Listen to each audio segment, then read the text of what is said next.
தமிழ் மொழியில் மாணவர்களின் திறமையை வளப்படுத்தும் வகையில் வெல்லும் குரல் 2024 எனும் நிகழ்ச்சி மிக விமரிசையாக செராஸ் தமிழ் பள்ளியில் நடைபெற்றது. கடந்த செப்டம்பர் 28ஆம் தேதி செராஸ் தமிழ் பள்ளியும் ஒளி விளக்கு அமைப்பும் இணைந்து 3வது முறையாக இந்நிகழ்ச்சியை நடத்தின. இதில் 15 தமிழ் பள்ளிகள், 8 தேசிய பள்ளிகள் என மொத்தம் 23 பள்ளிகளைச் சேர்ந்த தமிழ் மொழி பயிலும் 250 மாணவர்கள் பங்கு கொண்டனர். இம்மாணவர்களுக்கு மாறுவேட போட்டி, கதை கூறும் போட்டி, திருக்குறள் மனனப் போட்டி, எழுச்சிப் பாடல் போட்டி, கிராமிய நடனப் போட்டி, பேச்சுப் போட்டி ஆகிய போட்டிகள் நடைபெற்றன. இப்போட்டிகளின் ஒவ்வொரு வெற்றியாளர்களுக்கும் ரொக்க பரிசுகளுடன் பதக்கம் மற்றும் நற்சான்றிதழ்களும் வழங்கப்பட்டன. இந்நிலையில் 6 போட்டிகளில் அதிக மதிப்பெண்களை பெற்று அரின்பர்க் தோட்ட தமிழ் பள்ளி முதல் நிலையில் வென்று சுழற்கிண்ணத்தை தன்வசமாக்கியது.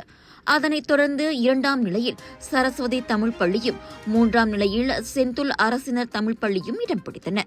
வெறும் 8 பள்ளிகளின் பங்களிப்பில் தொடங்கிய இந்த போட்டி இவ்வாண்டு 23 பள்ளிகள் என எண்ணிக்கையில் உயர்ந்து இந்நிகழ்ச்சியின் தரத்தை உயர்வடைய செய்துள்ளதாக செராஸ் தமிழ் பள்ளியின் தலைமை ஆசிரியர் தேவி கூறினார்.